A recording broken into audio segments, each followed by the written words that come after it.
après-midi à tous et bienvenue à notre laboratoire, notre atelier Into the Label.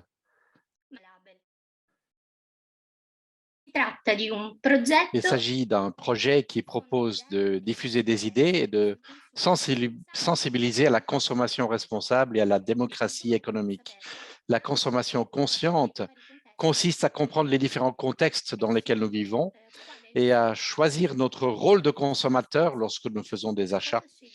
Lorsque nous choisissons un produit, nous pouvons rechercher des informations qui se cachent sur les étiquettes en essayant aussi d'analyser l'impact de notre achat en accordant de l'importance à ses effets sociaux et environnementaux, en plus du prix, bien sûr, et de la qualité. Cette analyse permet de prendre conscience de la nécessité de contribuer positivement, même dans des contextes de crise ou dans des conditions socio-économiques complexes, parce que nous pouvons répondre aux besoins locaux en réparant le tissu social et en garantissant les droits fondamentaux de la population. Mais qui est le consommateur conscient?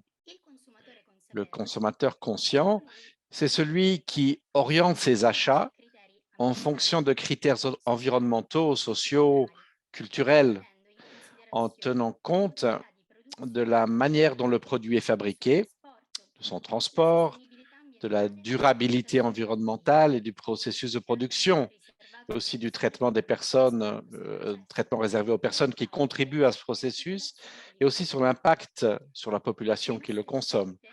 Nos choix d'achat peuvent influencer le comportement des entreprises, qu'elles soient grandes ou petites, et amener de nombreux secteurs du marché à opter pour des systèmes de production, de distribution et de vente éthiques, durables et localement responsables. Pour faire ces choix, il est nécessaire de regarder à l'intérieur des étiquettes, c'est-à-dire d'étudier un produit de manière critique et personnelle, de porter un jugement personnel et d'atteindre un niveau de connaissance du produit qui nous permette de faire le choix le plus correct possible. Chacun d'entre nous a la possibilité de voter avec son portefeuille parce qu'en consommant de façon consciente, nous votons, c'est comme si nous votions chaque fois que nous faisons des achats et nos choix de consommation et d'épargne sont la principale urne dont nous disposons. En tant que consommateurs, nous pouvons utiliser notre pouvoir d'achat pour soutenir les entreprises responsables ou dénoncer celles qui sont irresponsables sur le plan social, environnemental et culturel. Alors aujourd'hui, les produits que nous achetons habituellement pendant qu'on fait les courses deviendront de véritables candidats aux élections. Ils vont se présenter et proposer leurs programmes, leurs caractéristiques. Mais d'abord, je vais laisser la parole à Luca qui va nous parler de l'expérience d'Into the Label au niveau local. Bonjour à tous, je suis Luca de 30 et j'aimerais vous raconter brièvement quelque chose sur la manière dont Into the Label s'est déroulé en Italie lors des dernières éditions de ces dernières années. Comme l'a dit Giulia, l'idée à la base, c'est de sensibiliser les gens à l'importance de leur choix, même lorsqu'ils achètent un produit. Pour faire des choix éclairés, il est toutefois nécessaire de s'informer. C'est pourquoi le premier aspect de ces événements qu'on appelle cash mob, qui se déroulent devant des supermarchés, c'est de fournir des informations sur différentes marques de produits d'usage courant et qu'en tant que client, nous n'avons pas encore l'habitude de prendre en considération. Par exemple, la protection de l'environnement, la sécurité des travailleurs, la traçabilité de la chaîne d'approvisionnement ou encore le lieu où les entreprises ont leur siège social et donc où elles payent des impôts. Alors, cela se fait en simulant un débat électoral entre des marques d'un même produit et une personne qui représente le consommateur informé et conscient qui doit choisir entre ces différentes marques, laquelle acheter. Mais aussi, nous fournissons aux participants à l'événement des informations écrites, documentées et résumées au préalable par les organisateurs de l'événement, du cash mob. Une fois informés, c'est seulement une fois informés que les clients pourront faire un choix véritablement éclairé en comparant leur capacité et leur intention de dépenser avec les aspects éthiques qu'ils considèrent comme les plus importants et qu'ils veulent récompenser avec leur porte-monnaie. En entrant dans le supermarché, ils feront ensuite leurs courses en choisissant le produit qu'ils ont envie d'acheter. Et ça, c'est très important. L'achat, c'est le vote. Nous déclarons de cette manière les pratiques commerciales que nous partageons et que nous voulons soutenir. Après l'achat, les participants sont invités à faire part dans une enquête anonyme de leur choix. Donc, ils font part de leur choix et aussi des raisons qui les ont conduits à un choix plutôt qu'à un autre.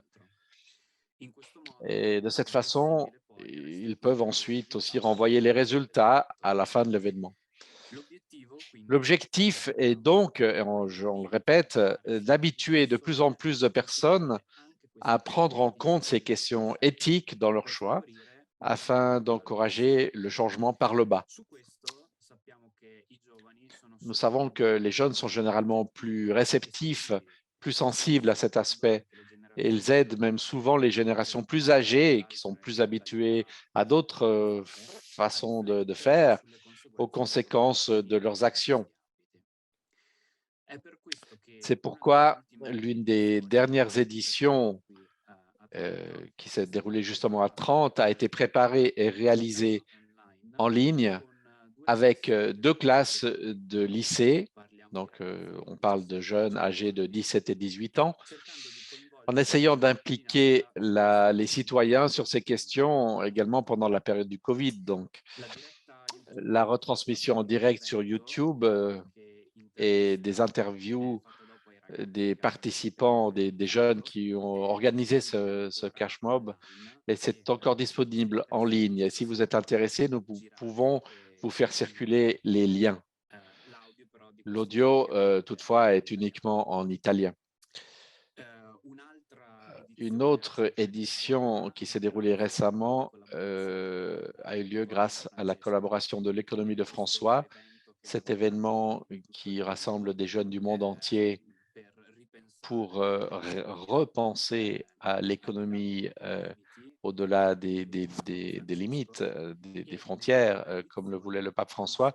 La dernière édition, donc, a eu lieu à Assise en octobre dernier et elle a eu aussi un workshop sur Into the Label.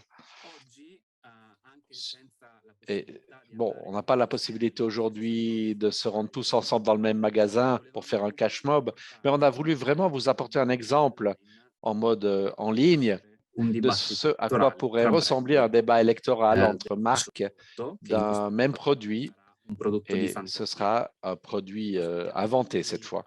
Donc, on va écouter il faut qu'on écoute attentivement nos candidats qui vont maintenant présenter leurs produits, parce qu'ensuite, nous devrons choisir un de ces produits en sachant comment motiver notre choix.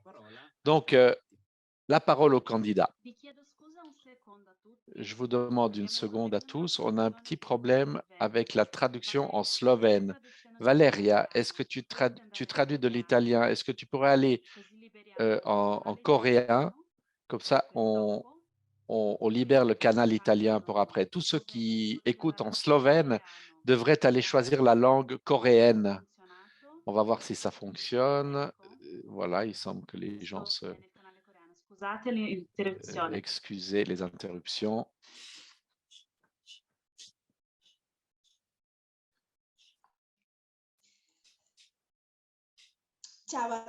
Bonjour à tous.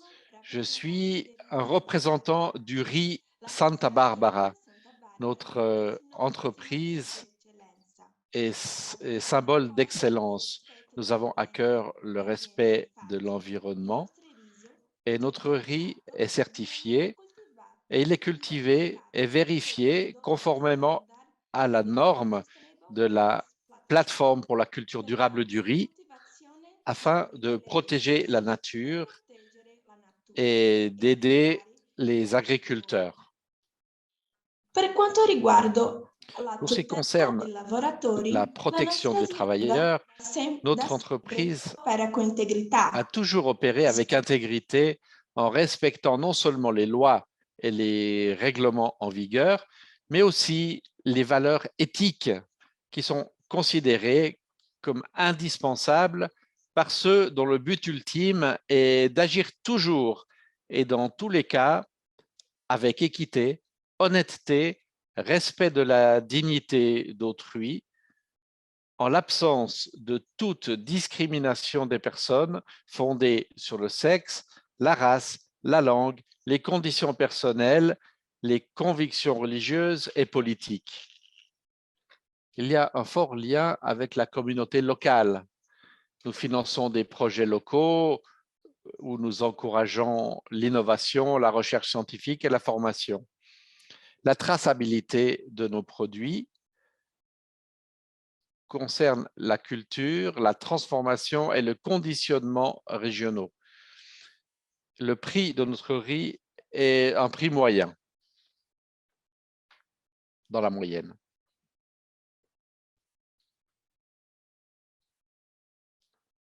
Bonjour à tous. Moi, je suis un représentant du riz San Juan. Nous aussi, nous avons à cœur le respect de l'environnement. Nos emballages sont recyclables.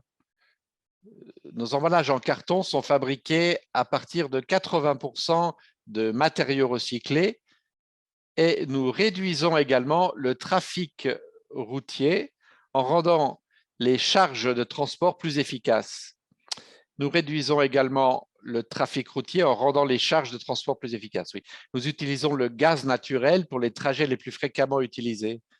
Nous offrons des opportunités de travail pour tous les employés sur la base des qualifications professionnelles et des capacités de performance sans discrimination, en sélectionnant, en embauchant et en rémunérant les employés sur la base du mérite et de la compétence. Notre entreprise donne la possibilité d'adhérer à des demandes de contribution provenant d'associations locales à but non lucratif de grande valeur. La cultivation, l'élaboration du riz a lieu en dehors de la région, mais l'emballage a lieu dans la région. Le prix de notre riz est moyen. Merci à tous. Bonjour à tous. Moi, je suis représentante du riz Aquamarina. Notre entreprise produit exclusivement des produits biologiques.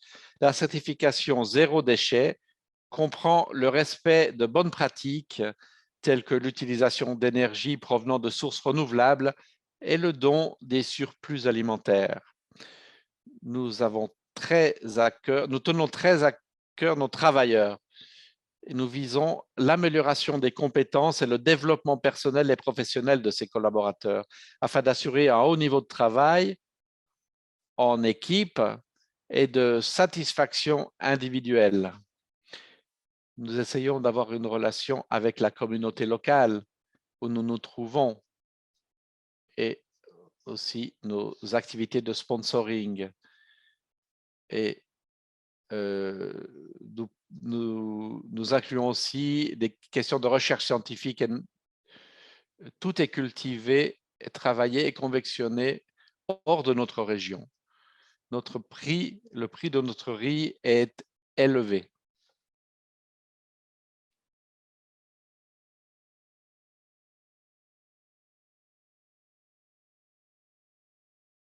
Merci à tous les trois entreprises qui nous ont aidés. Ici, vous trouvez tout le résumé en italien avec toutes les informations qu'ils nous ont partagées. Maintenant, ce que nous allons faire, c'est un moment d'élection.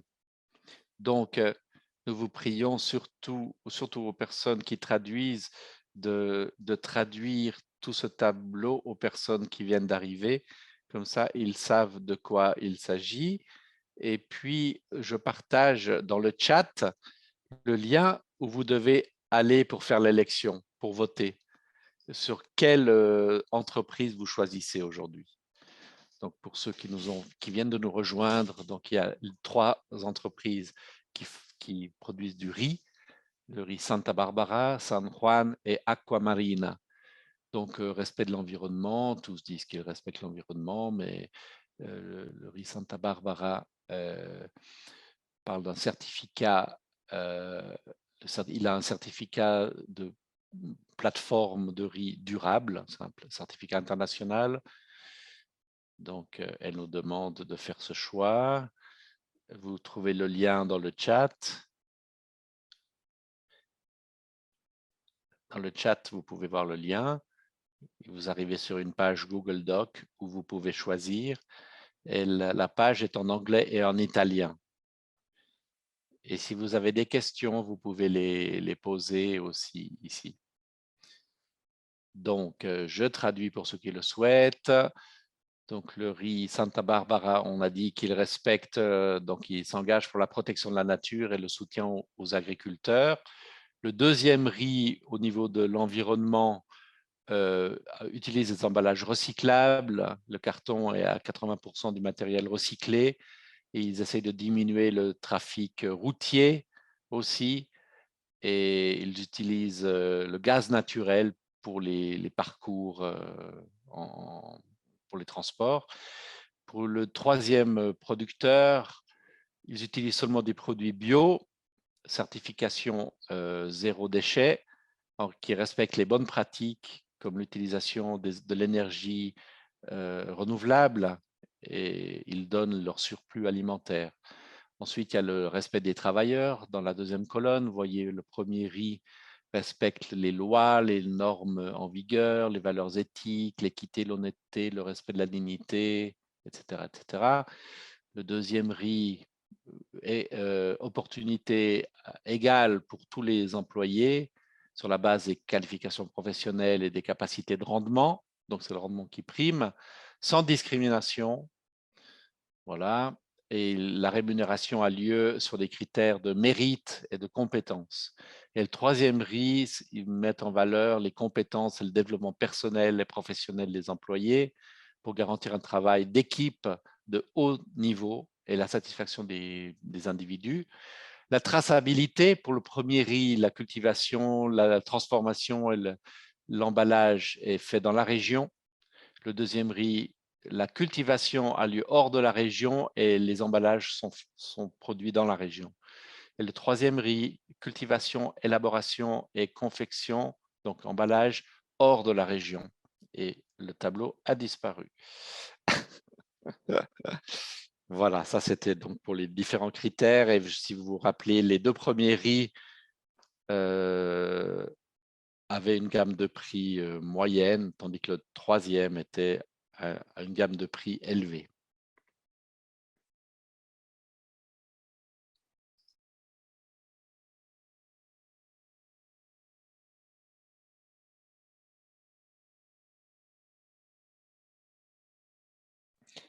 Voilà, je pense que beaucoup d'entre vous ont déjà fait leur choix.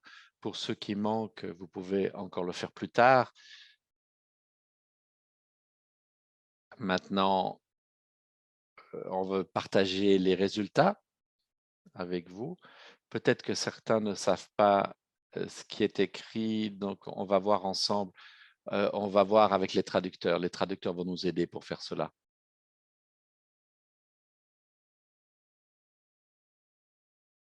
Alors, elle devrait partager l'écran, voilà. Donc, Luca, je te demande de l'aide aussi pour bien voir toutes les réponses. Nous avons 38 réponses pour l'instant. Donc, regardons un peu quel type de réponse nous avons reçu.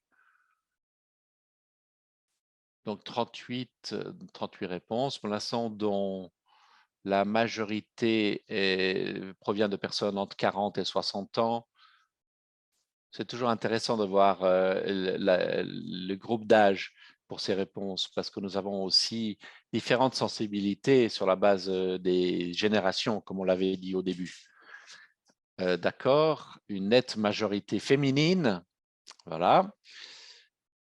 Et puis, la majorité, 78% a voté pour le riz Santa Barbara de façon nette. Alors, essayons de voir les motivations. Donc, pourquoi ça a été choisi? Cultivation dans la région, respect de l'environnement, promeuvent une écologie intégrale du local au global. Tout se déroule au niveau local dans le respect des normes en vigueur, le prix, produit dans la région où il est vendu, la protection des travailleurs. Ils sont plus attentifs à l'environnement pour un prix accessible. Passons un peu rapidement. Est-ce qu'il y a des motivations différentes? OK, je dirais que plus ou moins la majorité de ceux qui ont choisi ce produit l'a fait parce que bon, ils sont très attentifs au territoire où ils opèrent et donc ils produisent sur le territoire où ils se trouvent et ils réinvestissent aussi dans le territoire même. Et en même temps, plusieurs d'entre vous ont dit, mais aussi, il y a un prix accessible. Ça, c'est une motivation aussi très importante à tenir en compte.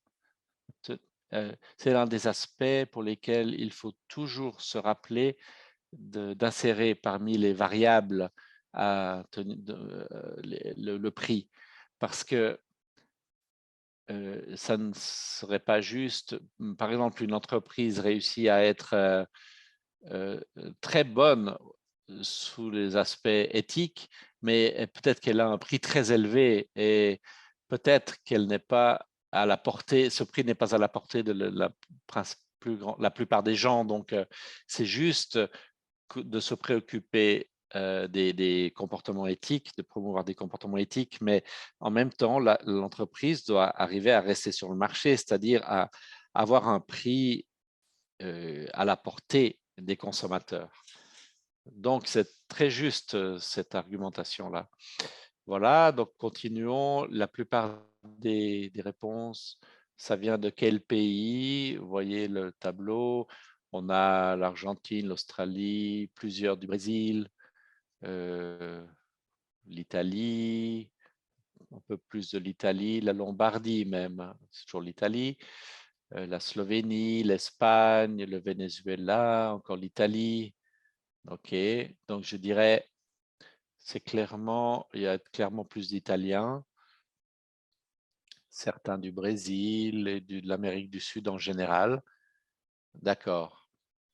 Alors ça aussi, on a inséré cette variable aussi parce qu'il faut tenir compte de cela lorsque nous évaluons le processus de choix des personnes.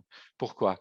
Parce que sur la base du pays où nous nous trouvons, le contexte est différent, le contexte social, économique, culturel, et notre façon de choisir un produit est différente. Ici en Italie, par exemple, pour acheter ce type de produit, on va très souvent dans un supermarché. Nous savons que ce n'est pas la même chose dans tous les pays. Ça signifie quelque chose, ça influence notre façon enfin, de choisir et de consommer. Donc, du moment où nous pensons à faire une expérience, un événement, un cash mob de ce type, nous devons l'adapter à notre contexte culturel, économique, etc. Aussi parce que nous savons que dans certains pays, en ce moment, peut-être que il y a on n'a pas de choix entre différentes marques. On sait que dans certains pays, il y a des problèmes de sécurité alimentaire, de manque d'aliments en général. Donc, c'est clair que le processus de choix est différent dans ces cas-là. La substance change dans ce cas-là. Et cela nous conduit à une autre question. Je ne sais pas, Katharina, si tu veux qu'on aborde maintenant, qu'est-ce que tu veux que l'on fasse maintenant? Oui, si nous voulons, nous pouvons le faire parce que nous avons une question qui concerne la consommation. Donc, nous pouvons, nous posons la question et puis tous pourront répondre sur le Padlet que nous avons créé. Donc, nous vous posons la question. Donc, vous pouvez écrire dans toutes vos langues, dans toutes les langues. Et puis, on pourra aussi entendre les personnes, ce qu'elles en pensent. Ça concerne ce que tu viens de dire, parce que cette vision que nous avons donnée aujourd'hui, c'est une vision, on peut l'appeler occidentale, disons. Et donc, ce que nous aimerions savoir, c'est qu'est-ce que vous comprenez dans vos contextes par le terme consommation? Qu'est-ce que la consommation pour vous? Parce qu'il n'est pas sûr que la consommation consciente, qui concerne l'environnement, qui tient compte de l'environnement, des droits des travailleurs, peut-être que dans d'autres coins du monde, c'est différent tout cela. Donc, je partage maintenant le lien vers le Padlet dans le chat. Vous pourrez remplir cette question. Donc, qu'est-ce que vous comprenez par le mot consommation? Que signifie vivre une consommation responsable dans votre contexte? Écrivez en français sans problème. Et puis, avec Luca, on va regarder les réponses et on pourra les commenter. Alors, est-ce que vous pouvez mettre un peu de musique pendant que chacun répond à cette question? Merci beaucoup. Donc, qu'est-ce que pour vous la consommation et que signifie vivre, avoir une consommation responsable dans votre contexte culturel, là où vous vivez?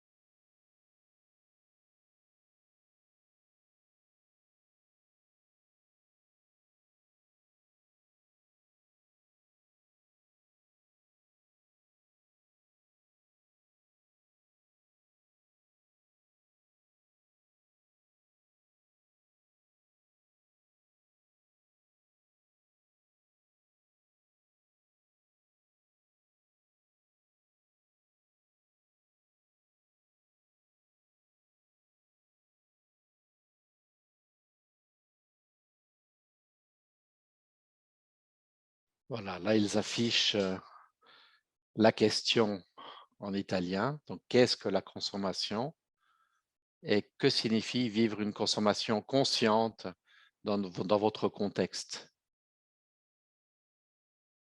Une consommation responsable.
Alors, je pense que nous pouvons euh, voir les réponses qui sont arrivées.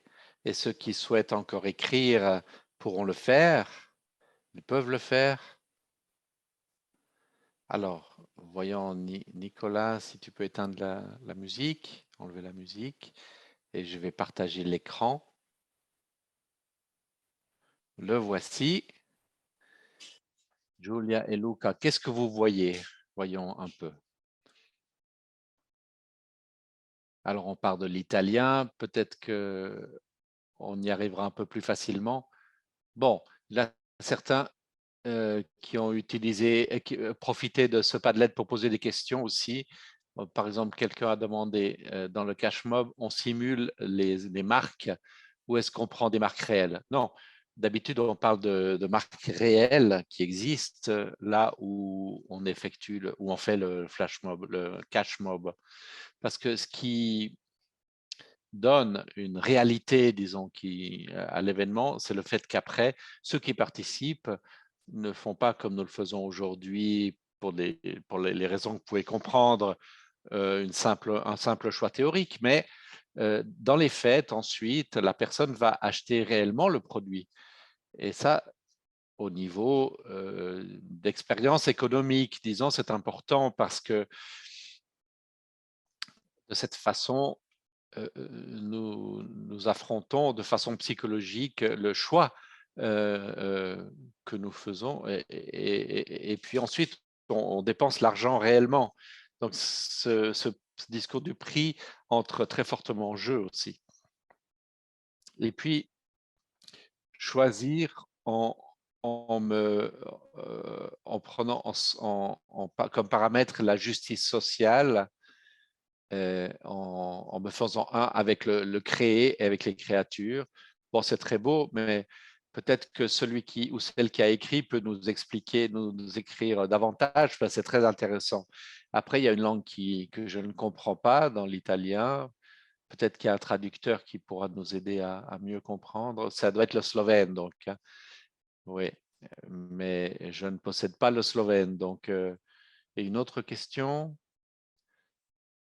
Combien de personnes ont participé à ces cash mobs et combien de temps ça dure d'habitude?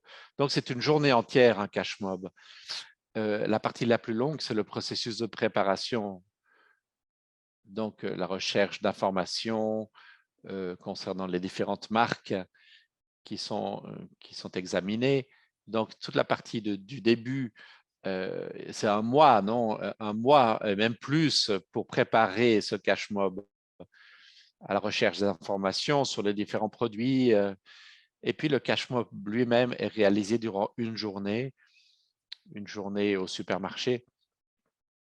Mais là aussi, en réalité, ça peut changer beaucoup. Ça dépend beaucoup de la manière dont on veut le réaliser. Par exemple, pour des éditions avant le Covid, et puis aussi, ça dépend aussi beaucoup des nombres de personnes qui y travaillent, parce qu'il faut vraiment trouver les informations correctes sur les différentes marques qu'on peut ensuite remettre aux participants.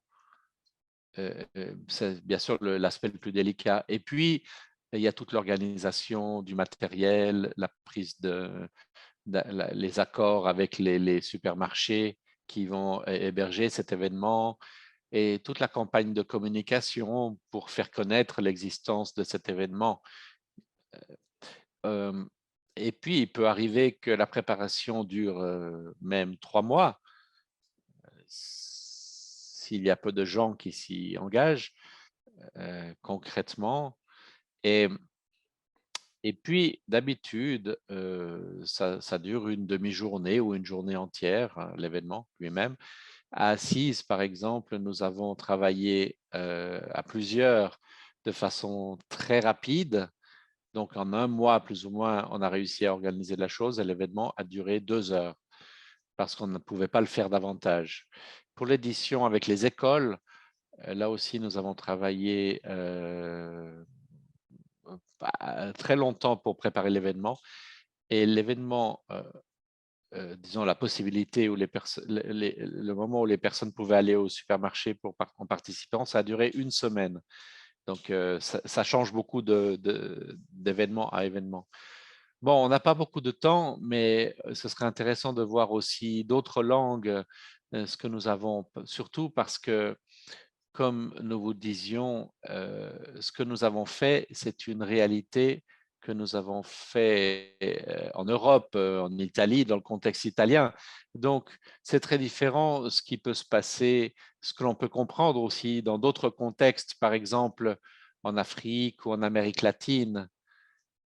Oui, on nous dit justement qu'il faut aller plus lentement pour les traductions.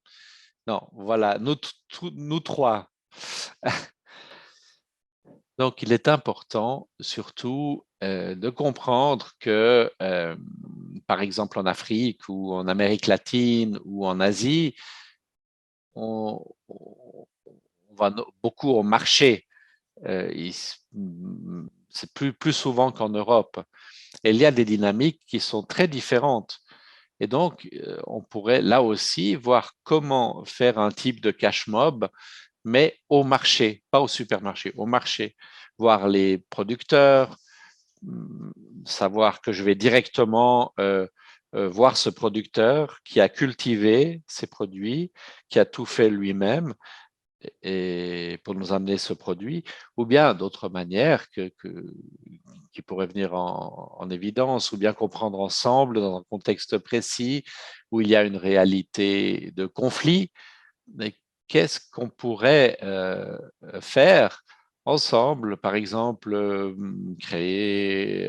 construire un jardin, créer des dynamiques qui puissent être différentes. Voilà.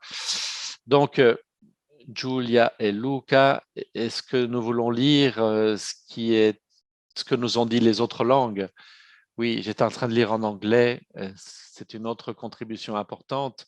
C'est celui de la réduction de la consommation. Pas seulement choisir quel produit est le plus éthique, mais essayer aussi de nous efforcer de moins consommer en tout premier. Donc, se demander, est-ce que c'est vraiment utile qu'on achète cette chose-là ou est-ce qu'on peut l'éviter? Bien sûr, ça, c'est fondamental. Il faut y réfléchir et il faut aussi intégrer cela dans un tel événement. Et puis, je vois que c'est un événement, une opinion commune. En espagnol aussi, ils écrivent cela. C'est quelque chose. Est-ce que c'est quelque chose dont j'ai besoin ou pas? Ça aussi. On n'en a pas beaucoup parlé aujourd'hui, mais ça aussi, est-ce qu'on a vraiment besoin? Vous voyez, beaucoup le répètent. Il faut vraiment voir si les choses sont. Par exemple, ici aussi, les choix quotidiens, n'est-ce pas, qu'on doit faire. Ils nous disent aussi, je ne sais pas si tu veux commenter, Kat. Non, par exemple, ici, ils disent en Amérique du Sud, la question est surtout économique, l'approche de la consommation. Il n'y a pas beaucoup l'habitude de raisonner sur ces critères éthiques, mais grâce aux générations, aux jeunes générations, ce processus de changement culturel est en train d'arriver petit à petit. Et on en est heureux, hein, vraiment. Et puis au Brésil, c'est un défi pas seulement éthique, mais un défi pratique parce que il y a une grande diversité de marques et il faut choisir les produits les plus éthiques, les plus durables.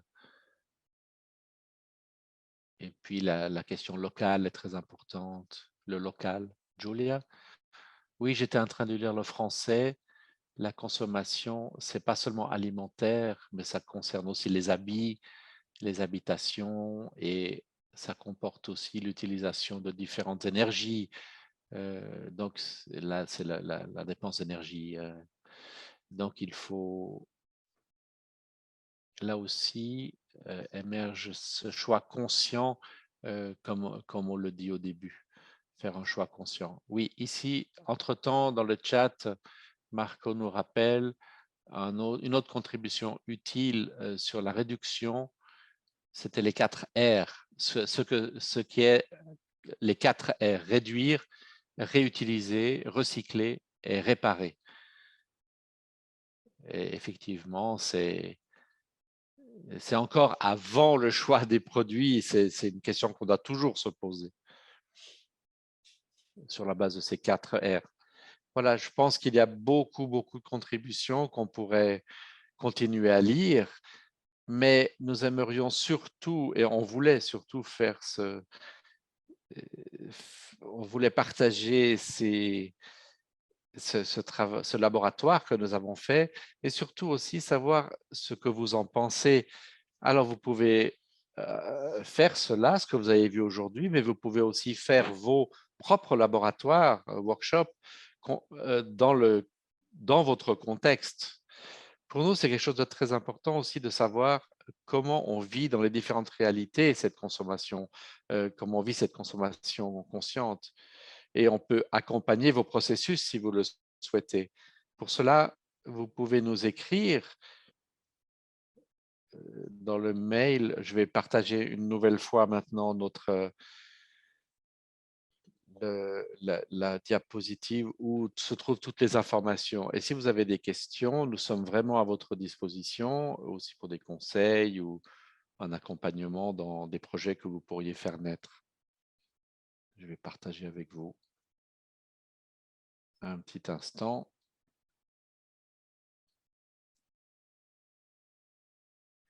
Alors, vous voyez le mail en bas et vous pouvez aussi voir le site. Et voilà, donc il y a toutes les informations sur ces initiatives.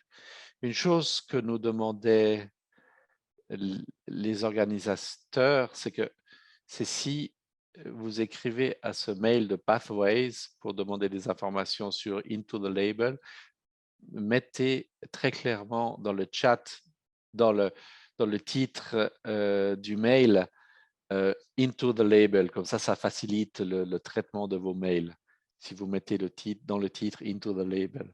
Donc, on vous remercie beaucoup. On espère que ça a été utile, qu'on est arrivé, j'espère, à donner l'idée un peu de ce qu'est Into the Label. Et si vous avez besoin de plus d'informations ou d'aide pour réfléchir à comment faire une telle action, vous savez où nous trouver maintenant.